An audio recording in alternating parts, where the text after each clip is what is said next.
On this week's show, we're going to reveal 7 powerful hacks to spot property deals that other investors completely miss. And in the news this week, Labour are gearing up for a tax raid on landlords. So welcome to the Property Investors Podcast. My name is Russell Leeds. And I'm Anna Leeds. And it's going to be an interesting week this week. I'm looking forward to the discussion on the news. Labour again going after landlords. But before we get to that, why don't we delve straight into the 7 property powerful hacks to find deals that no one else uses. Do you want to kick us off with the first one? So the first one is the ugly duckling principle. The ugly duckling principle. Did you name that yourself?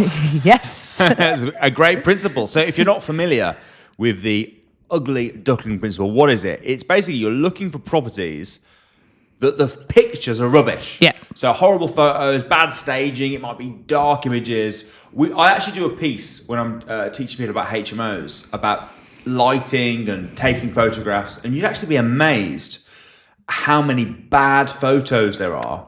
If you go on like Spare Room, for example, look at landlords' listings of HMOs, the photos are terrible. Oh, yeah, and it makes such a big difference. Like when you're looking for somewhere to stay, a property, the minute it doesn't catch your eye because it's not pleasing to the eye, you just can't help but move on. No. You just think, ding, ding, ding, no. The house we lived at before here, credit to you, because you showed me the pictures and I was just like, nah. And you were like, no. Because actually, a lot of it was dated furniture. Yeah. And you were like, it won't be that furniture in there. It'll be our furniture. But the photos were so... Even now when I look at them, I'm like, what on earth are they doing having those up? But what happened for me is we looked and you said, no.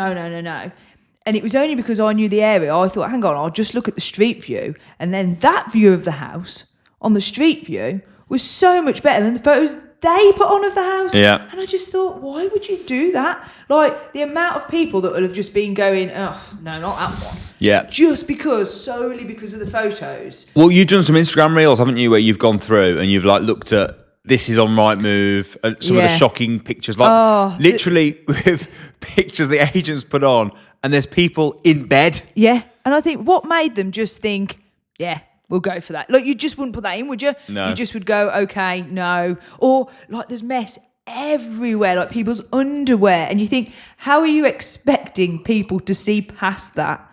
But you have to see past it. Of course you do. Well, I know someone who bought a 3-bed terraced house in Nottingham. Sat on the market for 4 months.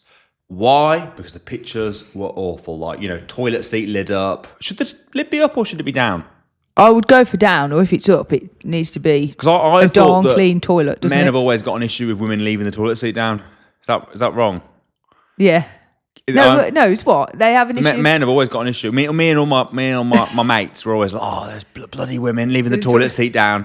You're not aware of it? We're not told you this. No, you haven't. We kept that a secret among ourselves. So, yeah. So you just all have when you go to your little men's coffee mornings. Coffee mornings. Pamper sessions, you all moan about it. We moan about it. Oh, those bloody women leaving the toilet seats down again. Absolute nightmare. Imagine it. So blurry hallway. One of the photos had someone's sock in the background. It was just awful. And people assumed it was a dump. But in reality, it was a bit of a dump. But it just needed cosmetics. It wasn't anything major, but it put everybody off. Yep. So he ended up getting it 22 grand below the asking price. It was already a good deal. Spent 12 grand on the refurb. It added 50 grand worth of value, refinanced it, pulled his money out. How did he find it? Why was this great deal sitting on Rightmove for 4 months? Because everyone skipped past it because it looked rubbish. Yeah. So I think the lesson is most buyers scroll past these if you find properties, for example, do you know those properties have only got 3 photos? Yeah. I just move past those. Yeah. This is when I'm looking to personally for yourself. I'd just be like, no, if I can't see, they've obviously got something to hide. Yeah. That would be my mentality. No, they obviously don't want it. Do you know the ones that don't show you the front of the house? On the main photo? I'm like, oh, it's a red flag, isn't it? I'm like... Because you're like, oh, the front of the house looks shit. They're that desperate to not put it on. I'm just like, scroll, like, not interested. I agree. So I think the hack is, the ugly duckling hack. Ugly duckling, not Duckling. I don't know what Duckling is. I didn't come up with it, but could say it right. Yeah, this is true. So you go on Rightmove, go on Zoopla. You don't have to look off market for this. Literally on market, but I would normally go lowest price in the area. Yeah. Start there. Ones that have been on for a long time. Ones that have been on for a long time. Check listings that you look at the photos and go, great. Yeah. This could be a steal. Book a viewing in. Go and have a look. And we don't mean bad boy when you clearly click on them. It's derelict necessarily. Like sometimes, not necessarily, but that could still be a good deal. I'm not saying it can't, but we're not specifically talking about that, are we? No. We're just talking about when they're not eye-catching photos. We're talking about ones that look worse than they are. Yeah. It's often cosmetic issues. Yeah. So That's it, really, really. dated, like when it hasn't been done up since the 70s, and Yeah. you just instantly think, no. But actually, your refurb's not going to cost that much, but no No. one's going to want to buy it. Here's another interesting thing talking about this topic. Do you know, nearly everyone, when you buy a house, they want to buy a house that looks nice. Yep. However, they buy a house that looks nice and they redecorate anyway. Yeah. It's But like, it's because you can't see past. You've got to have an eye for seeing past how it is when you see it. So I saw another article about this saying how to sell your house quick. And she basically cleared out her house, put loads of stuff into storage. And her house was lovely, but it had all her belongings in. And do you know how some people just have we're what's the word? minimalistic. Yes. But she just had a lot of... Easy for you to say. a lot of books and things. So she said she put like half her stuff into storage. Anything where it was like a bit out there, feature wall, made it cream. So almost staged it like a show home, and it sold within a week or two. Because people can't see past how you've got it. That's how in their head they think they've got to have it, and then it seems too much hard work. Yeah. And they just think, no, like there's too much clutter. This house is cluttery. Well, this house isn't cluttery. This person's cluttery. Yeah. When you live in it, you don't have to It's be not a cluttery. cluttery house, it's a cluttery person. But 100%. people can't see past it. So this is like the opposite of that. It's look for the stuff people can't see past. Yeah. Look for the looks bad. I think grimy bathrooms, people really struggle to see past. I mean, even I do to a point. Like even you. even me. Wow. That elite level of property investor. That if you can do it, Anyone can. anyone. Amazing. All right, so there you go. There's hack number 1, the ugly duckling. Hack number 2, listings with weird keywords. So, for example, words like unmodernized, structural, or cash buyers only, anything like this immediately puts Yeah. a lot of buyers off, okay? Because they scream problem properties. You got to remember as well, when you're looking on Rightmove, obviously we're investors, we're looking to buy to invest in, but the vast majority of the market are looking for them to live in. Yeah. So anything like that, it's like, Yeah. disgusting. Skip. But while they see problems, we see discounts, value add potential. Yeah. You know, when you're looking, everything we buy, we're looking to buy stuff that's got problems that we can fix. Yeah. The Because that's definition- kind of how BRR works. That's how you make money. Yeah. The definition of an entrepreneur is someone who takes risks to solve problems. And Yeah. that's what that's what you're doing. You're trying to solve problems. One of our students, a guy called Nathan, he saw this deal I think it was in Liverpool. I've got the details here in front of me. Semi-detached property in Liverpool. It said cash buyers only. Structural issues. Of course, everyone's put off it. So what he did was he got a structural engineer, mate of his, to go around and have a look. Turns out it was an old drainage issue. It actually already been fixed, but they hadn't signed it off on the property, so they still had to say it had structural issues. So he grabbed it for cheap, full refurb, flipped it with a proper structural warranty, massive profit margin, made 45 grand on it. Little things like that put everyone off. Look into it, investigate it. So I think, weird keywords. Yeah. Again, it's kind of similar to the Ugly Duckling one, but the Ugly Duckling one's all about the aesthetics. Yeah. This is about what they're putting in the description. Problem properties, stuff that puts people off, they're not interested in. And then if you find something like that, like Nathan did, bang, great deal. That's a brilliant one. Because I think it scares people. I've had people message me and say, I can't go through it because it says cash buyers only. What am I going to do? Yeah. It's like, if you realise, cash buyers only, if you get bridging finance, for example, that's okay. Yeah. It just basically means no mortgage. But that will put, the minute they put cash buyers only, they must lose so many people looking at it because that's just like, no, mind blown. No, I can't. I'm not a cash buyer. I haven't got 200K in my in my bank. In my Can't bank do like it. that, so I can't. So they instantly just swipe on. So yeah, I think that's a great one. Shall we look at number 3? Go for it. estate agent fatigue. Now, this is a good one. Tired estate agents. Yes, because you basically, if you build up actual genuine relationships with your estate agents, you then can ask about properties that have been on for 90 plus days. Because the truth is, they get all excited, they list a new property, and when there's just no traction for it at all, they get bored and they stop promoting it. You kind of move on to the new stuff. Also, it feels like flogging a dead horse. Yeah, and they just think no one's interested in this property. It goes down their agenda. They've moved on. And, and I've seen this time and time again. One of my friends from the moms from school, I remember she had her house on the market. And I only knew that, she hadn't got like a sign up outside, but because she told me. And she was like, we're really struggling to sell it. And then ironically, when we were buying this, our house fell under the exact same price range as we'd be looking for. So I was like, right, that would be in our budget. And I was laughing to myself because we went to her estate agent. And I thought, this is going to be funny because we're just going to... End up looking at any house in that range, book a viewing, and we'll do a big back-to-back day of viewings. And I thought, this is going to be fun because we're going to just turn up at our house and be like, hey. They never told us about it. And I messaged her and went... Just so you know. No, we did this. No wonder your house isn't selling because they don't even promote it anymore. They didn't give that your house as an option, and she went mad. And I just think, now that's obviously us again buying our personal home. Have you always been a grass? Yeah. Run, just so you know. Yeah. And we won't say the estate agents' names. No. But it rhymes with Ramptons. But hey ho, I'm sure they do good promoting. No, I'm sure they are good. They are. But I think that is just natural. That house is, for some reason, isn't that popular around here, and they've moved on. And they obviously saw us and thought they thought they knew what we wanted, and that they didn't promote that house to us. Yeah, I always ask the question. I say, have you got any properties that have been on the market for a while now that you're surprised hasn't gone?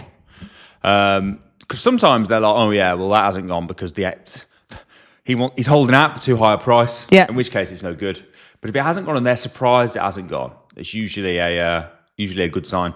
Yeah. So, yeah. And I think if you build a good relationship as well with them, they obviously need to get a decent deal for the seller, but they are also prepared to kind of, when they're on there for that long and they just want them gone, they are kind of prepared to tell you just how low the person's.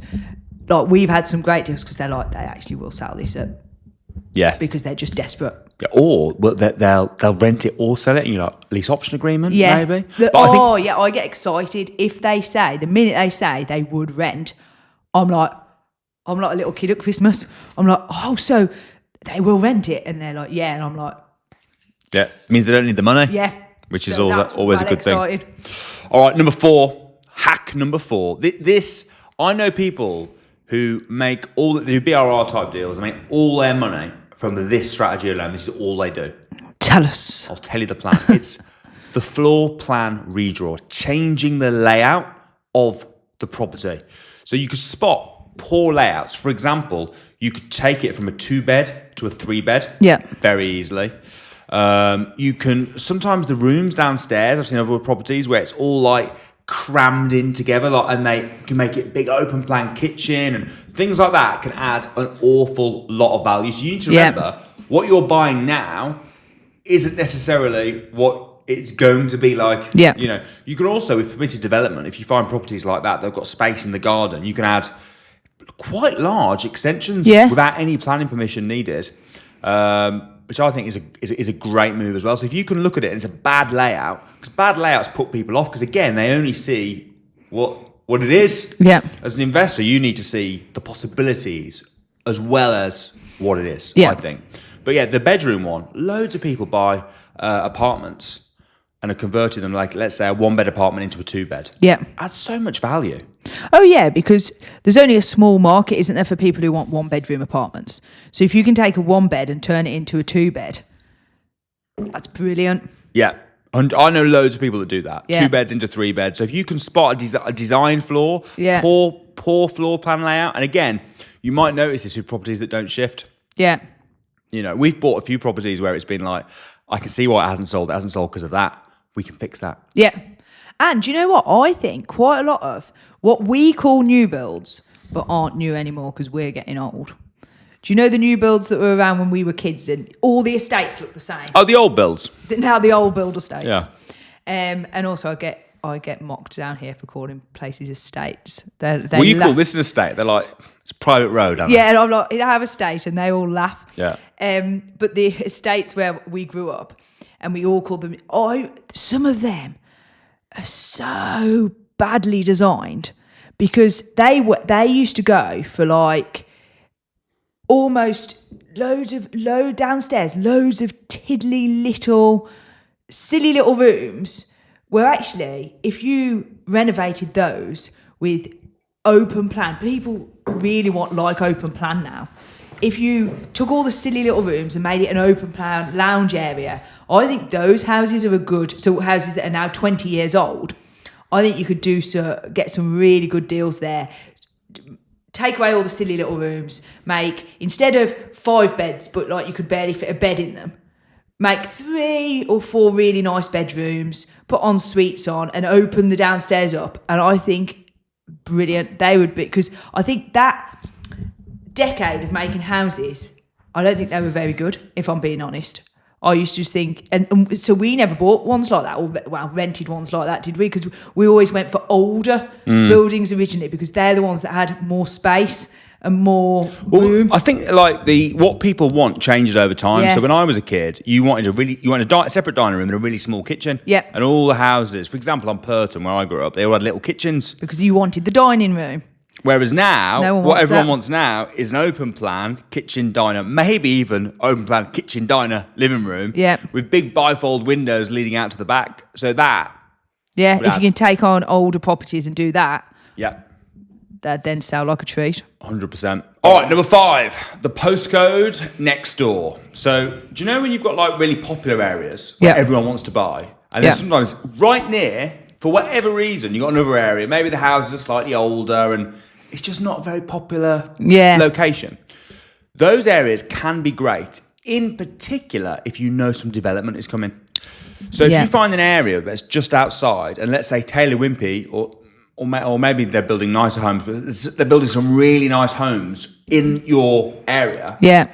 That will raise the value of the council houses that are there, because now they're in amongst those new... I mean, look at Beaconsfield. Do you know those sort of old army homes? Yes. If they'd have sold before, they'd have got nothing. Now all those nice homes near them, that will automatically have raised the value of those. So if you can spot areas... I know an investor who literally is like checking the local planning portal like other people would check Netflix. You know, he spots like, they're building a new school there. That's going to help with the house prices there. They're building some luxury homes. That's going to help these homes, because it will sort of tag them into the area. A bit late now, but one that they've done on a massive scale that was nothing, and no one would have ever wanted to live there particularly. And now it's like, what, Bicester? If you got on that when you knew they were building that, like the outlet, oh my goodness. It went crazy, and then developments went up left, right and centre. And now, the population of Bicester must have, like, I don't even know, quadrupled. Oh, look how many new builds they're building there. I'll tell you where it is not too late, though. Do you know in Bedfordshire? Yes, that's they're building is it the Warner? Is it Warner? Is it the Warner... Studios? Universal Studios? Universal. Universal They're doing Studios. Universal, aren't they? Yes, they're building a massive theme park. Imagine if you bought a property there now. How good would that do as SA? Really, you should be. I think if I could recommend anyone buy anywhere right now, it would be there or in. People are prepared to travel. So I think you could even venture out a little bit and then, but that is where, when you know that's coming, even if it's not done for 3 or 4 years. Yeah. That is where you should be investing. I wonder how close that is. Have I got Google Maps on here? I wonder how close that is to Willingham House. Oh yeah, that's a good point. I wonder if we could do like a deal. Stay here. I mean, it's Cambridge. I've got a feeling it's not a million miles. Where do you know where it's going to be? The new Universal Studios. I'll just put Bedford in. Yeah, Bedford. It will come up. Bedford. So from Willingham to Bedford, it's 30 miles. It's a bit far. Yeah, it's not But it's far, not, though. because remember when we went to Disney, we stayed in, I know it's in Paris, but we stayed central Paris, and that was 35, 40 minutes. Yeah, similar sort of thing. And I do think, and let's face it, I don't think anyone that got an SA in Paris is kicking themselves now. Because it will be, once you put something like that so big there, I think that was just a winner. I need to look it up, see where it actually is, because it's not going to be in Bedford Centre. No. If it's to the east of Bedford, we're laughing. Yeah. All right, number 6. Probate, repossessions, divorce sales, target properties where they're highly motivated to sell. Well, our one in Hensford was a divorce sale, wasn't it? It was, and these aren't just sales because they've got deadlines. Yeah, they've got to get the cash, and you're the problem solver. If you can be quick, you can go around. You're ready to move. You've got your funds ready, because a lot of people, when again residential sales, there's a chain. Yeah. Oh, it's going to take ages. I'm waiting for mine to sell and yours to sell. And how many people? Again, I know loads of people around here are selling their own home, and you hear them moaning about the chain. Yep. Whereas because you're an investor, quick, you can access these sort of properties. So the hack here is to have a chat to solicitors, auction sites. If you can get in with someone like, we know a guy called Sam Fongo who deals with auctions, he gives us loads of leads like this because he runs a lot of the auction houses. He knows, this is coming up. Yeah. That one's coming up. Or even estate agents, if they got a probate department. I think you definitely need to be in with the estate agents in your local area, because they always give you off-site deals. Because if they know, once you've done 1 or 2 deals through them, and they know you're reliable, you're fast, you don't let the people down, you're not mucking around, they'll think, easy sale, let's just ring Russell, he'll buy it.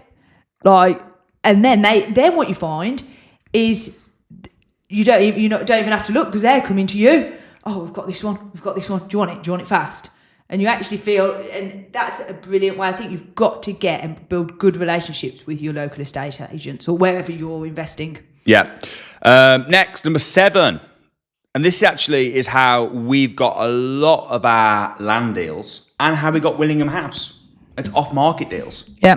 So the great thing about this is these deals have never even hit the market. You're going direct to the vendor. You could do it through landlords that you know, through networking, potentially through Facebook groups. You can do it again through relationships with estate agents. But you actually got most of our off-market land deals, didn't you? I did. You didn't do any of them. So what I used to do is find pieces of land that look good, go on land registry, get their names, and I just wrote letters. So you just found places. So you might see, for example, I remember one in particular. We were in Brown Hills. And we just noticed this house that had been abandoned for ages. Yeah. So you've got bought the title deeds, got their details. For like 2 or 3 quid. Yeah, it's gone up, now. Oh, is it? Yeah, it's been 3 quid. It was 3 quid for ages. It's like 9 quid or something now. Oh, outrageous. Rude. I know. How rude. And I sent, I was doing like bulk letters, but actually we had, was it about 15-20% responded? I was shocked. I didn't think it would work as well as it actually did. And we got about 15-20% people get in touch and say, yeah, come and view the land, come and view the property. And that comes with its own challenges, because then you have to, in one way, it is hard. I think it's harder negotiating direct. Yeah. Because that person's very invested. You haven't got a middleman. That person's very invested. It's their piece of land or it's their property, and they can become slightly hard work at times. I think that does come with its own problems, but I think it's brilliant at the same time. And the amount of people that we found that they were like, do you know what, we'd been considering putting the house up or putting the land on, but we just never got round to it. And then your letter appeared, and we thought, we would like to just sell to like a family-run company. And we thought, yeah, why not? Let's give you a call. Like, some people like that. So that does really work. Yeah, I agree. As interestingly as well, so even if you're looking for just normal houses, so Lord Alan Sugar wanted to buy a property in Essex. And like Beaconsfield's got the Golden Triangle. Yeah. Essex has got the Golden Triangle. He had a look and there was no houses up on the market. So he's like, you know what? He just drove down the street. He's like, I like that one, like that one, like that one, like that one, like that one. He just wrote them all a letter. Yeah. And I can't remember the exact statistics, but he bought one of them. Yep. And like quite a few of them were like, yeah, we're open. I'm just reading an article about it now as well. A guy, he wanted to go to Lichfield, ironically, and to raise his kids. So he did the exact same thing, just wrote letters to 50 properties that he liked, and half of them got back to him. 25% of them said they're open to selling. What were the other 25? Just informing him that they didn't appreciate his letter. We used to get that though, didn't we? Yeah, we did. No, thank you. No, thank you. No, thank you. Yeah, so 25% of them were like, yeah, we're open to it. He just picked properties. Because I suppose, would you sell this house? For the right answer is for the right price. Yeah. You would? Like if someone saw it and were like, but we want to live. We want to live right in that house. Not in that estate, on that road, that private road. Yeah. Yeah, and we're like, that is where we want to be. We've seen it. Like, we'll give you 10% above asking for it. Yeah, I would sell it, yeah. It would not even that big a deal. I wouldn't be like, no, you have to pay me double to leave. Like, bit above asking. And I would go, yeah. My mom bought... So if anyone wants our house... It's a very nice house. If you're prepared to pay way above asking price... We'll give it you. Yeah, of course. My mum did very similar in a property in Arrow Road. It had a big land to the side. Yeah. She managed to negotiate that. Again, it wasn't on the market. She just saw it. Thought, but the little tip that she did, which I thought was really clever, she thought, if I just send a letter to them, they'll be like, why did they send a letter to me? So she sent one to all the houses on that side of the street. Yeah, because she didn't want to give away why she particularly wanted that house. Yeah. Yeah.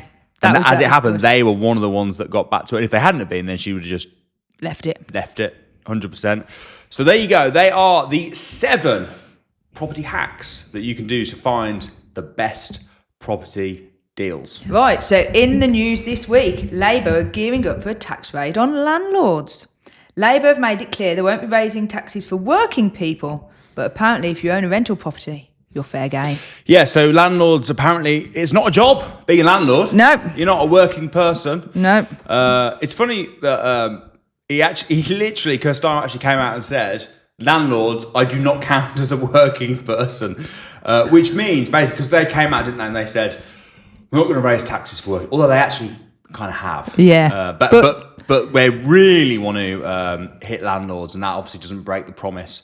However, landlords are very worried about this. So we're going to have a quick look now at some of the taxes that Labour are talking about raising. Now, I just want to stress, none of this has actually happened. It's just all talk at the moment. It's and they do use talk to scare. People get scared, don't they? I think they like to gauge public reaction as well. Yeah. So I think being outraged and making people aware of this, and landlords like the NRLA have made a big deal of it, which I think is great, because it's like basically saying to them, if they announce we might raise it for landlords, no one was like, they might do. They'd be like, okay, great. Yeah, Whereas I do think they like to gauge public reaction. So yeah, make a big complaint about it. Comment below in the chat. Oh, this is disgusting, outrageous. Make sure you make a big deal. So here's the first one, capital gains tax. So the NRLA did a survey.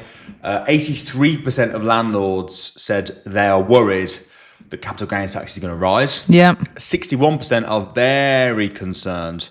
And obviously this would hit investors really hard when trying to exit the market. So if you're selling your properties, it might be you're retiring landlord, or just cashing in on your portfolio, or rebalancing the books, or whatever it is. But capital gains tax is one that there is a lot of talk about rising. Next, this one, the capital gains tax one doesn't actually worry me at all. I'll explain why in a minute. But this one is a bit crazy. So they're talking about introducing national insurance on your rental profits. So obviously you've got income tax already. Yeah. And it'll be a 6%. And I think the 6%, anything between like 12 and a half and 30 grand or something. And then 2%, anything on top of that. So yeah, this is obviously going to hit all landlords that are making a rental income. That's a bit of a worrying one. Yeah, that wouldn't be great. That wouldn't be great at all. A rental income specific tax band. So the talk of creating a new harsher tax band for rental income. So if it's rental income, it's like, oh, you got your own level of tax, and it will be obviously more. It could block popular strategies like income splitting with a non-working partner and things like that. Yeah, because you're just in its own tax bracket. Yeah. And then a really crazy one. This one is ridiculous. Which is just, I'm like shocked by this one, but they are adding VAT. They've added it on schools, haven't they? Yes, recently? they have. So they're talking about adding VAT onto residential lettings. The same as they've done for furnished holiday lets, although that to me makes a lot more sense because it's kind of a commercial transaction. But this would literally, I think this would actually hit tenants a lot more because I think landlords would just go. Yeah, because the landlord isn't just going to go, now I'm losing 20%. No. They're just everyone's going to up their rents. At absolute minimum, they're gonna go halves, aren't they? Yeah. Absolute minimum, they're gonna go up 10%. So it's just going to be a massive hike in rents, So which actually, indirectly would be hitting the working person. So they're saying, "Oh, we're protecting the working person." It's like, but what you're doing indirectly is hurting the tenants. Yeah, So you just disguised it as taxing the rich. I don't think that will happen. Lots of tax experts are saying that this would cause a massive inflation on rents. Everyone's saying that. So I don't think that will happen. So it sounds all doom and gloom. It sounds terrible. And if you're new to property, you'll be thinking, oh no, this is the end. But here's the truth. The government have been trying to squeeze landlords for years. This isn't new. And that's why lots of landlords are leaving the market. However, if you're educated, if you know what you're doing, there's always a loophole or a way around it. As long as you structure correctly and you know what you're doing. So a couple of things then. First of all, just want to point out, this is all speculative. Yeah. Right. So it's Don't been floating panic. around in think tanks. Don't panic. Act outraged. Yeah, but don't Let panic. them know. Don't start selling. No, talk about it, but don't start selling. Exactly that. Let them know that you're unhappy. Comment. Make videos about it. Talk about it. Yeah. We'd spread awareness of it, but don't panic is the first thing I would say. Second thing is, a lot of it doesn't affect you if you go through a limited company. So if you're like capital gains, for example, you only pay on personal name. Obviously, you still pay corporation tax. But yeah, I wouldn't be too concerned about it if you're structuring it through a limited company. That's how you get around things like Section 24. Yeah. And it's funny because we were talking about that, weren't we, about limited companies and personal name, and we were saying it depends, and actually people are more swaying now to personal name. If this came in, suddenly everyone would be back on the limited company. Limited companies. It's pros and cons to both, isn't there? It's pros and cons to both. But the biggest thing for me, capital gains tax, is just don't sell. Yeah. If you don't sell, if you just refinance, you keep refinancing it, and you can use them, it's all tax free anyway. Yeah, you're only going to get hit when you sell. That's why that one doesn't concern me at all. Yeah. I think the same would happen with the rental income band because it would be through your company. So if you owned it for a company, that wouldn't affect you. And the VAT threat, I honestly don't think that's going to happen. No, I don't. I think that everyone knows that the only person that's going to hurt is the tenant. Yeah. And it's so obvious. Yeah, I don't. Yeah, I don't think anyone's stupid enough to think that isn't the outcome of that. No, it's ridiculous, isn't it? Yeah. It's such a ridiculous thing. So look, the tax landscape, it is shifting, but it always shifts. Yeah. If your investment strategy collapses every time the Treasury sneezes, it was never a real strategy in the first place. And the truth is, educated investors don't panic, they pivot. Yeah. So it's just be aware. I wouldn't worry about it. But be outraged. Be outraged. In the meantime. Outraged, but not panicked. Yes, I agree. Anyway, guys, hope you enjoyed the show. My name is Russell Leeds. And I'm Anna Leeds. And we'll see you next week.